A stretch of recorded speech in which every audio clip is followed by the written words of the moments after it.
Hello guys.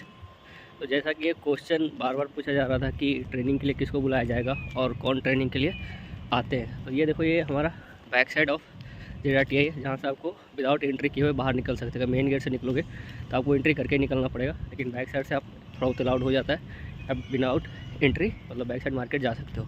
तो एक जो क्वेश्चन आ रहा था कि ट्रेनिंग पर कैसे बुलाया जाता है, तो ट्रेनिंग में बुलाने का 2 क्राइटेरिया है। अगर आप मेरे चैनल पर नए हो तो प्लीज़ लाइक एंड सब्सक्राइब कर ले।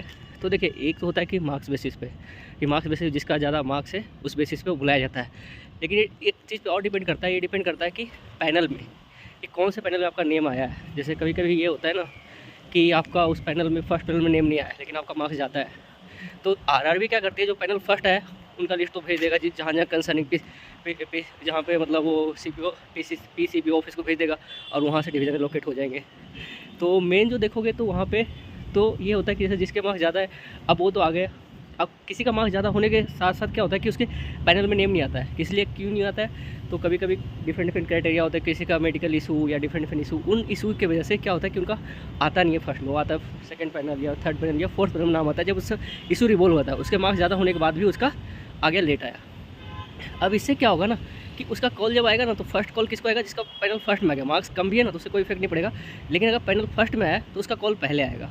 तो ये चीज़ होता है। जैसे हमारे साथ ही एक लड़का था जिसका मार्क्स बहुत अच्छा था, मतलब 89 के आसपास था, लेकिन उसका फर्स्ट जो कॉल है उसमें कॉल नहीं आया, उसका ट्रेनिंग के लिए कॉल नहीं आया। उसको क्या बोला गया कि आप वेट कीजिए, अभी कुछ दिन वेट कीजिए, जब सेकंड कॉल आएगा तो आपका कॉल आया, क्योंकि उसका मार्क्स ज़्यादा था। लेकिन क्या हुआ कि उसने उसका फर्स्ट पैनल में नहीं आया, फोर्थ पैनल में नाम आया था, तो उसका ट्रेनिंग लेट से स्टार्ट हुआ। एक और लड़के का मैं एग्जाम्पल बता रहा हूँ, उसका कुछ मेडिकल इशू था, तो उसका फर्स्ट पैनल नाम नहीं आया, थर्ड फोर्थ शायद लास्ट पैनल उसका नाम आया।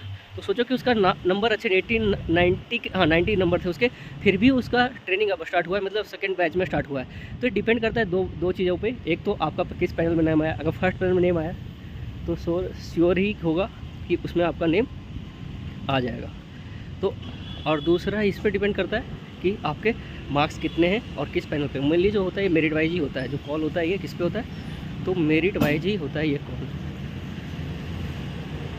जब वो लिस्ट निकालते हैं ना, तो उसमें एक चीज़ और आता है कि आपका मेरिट वाइज क्या है, मतलब सीरियल नंबर आपका क्या है। तो उस सीरियल नंबर पे भी डिपेंड करता है। जैसे आप जब वहाँ पे जाओगे डिविजनल डीवी के लिए, तो बताते हैं कि आपका मेरिट नंबर क्या है, उसी मेरिट के नंबर के अकॉर्डिंग आपका डिविजनल डीवी होता है। तो आप उसी से कंसर्न समझिए, वही आपका मेरिट नंबर रहने वाला है। मतलब जो मेरिट नंबर आपको दिखाया जाता है, तो जिस सीरियल नंबर पर आपका डिविजनल डीवी हुआ है उसी के अकॉर्डिंग। जैसे मान लो कि 60 बच्चा है, लेकिन आपका नंबर 80 पे है, आपको नहीं कॉल आएगा। जो अंडर 60 है उसी को कॉल आएगा।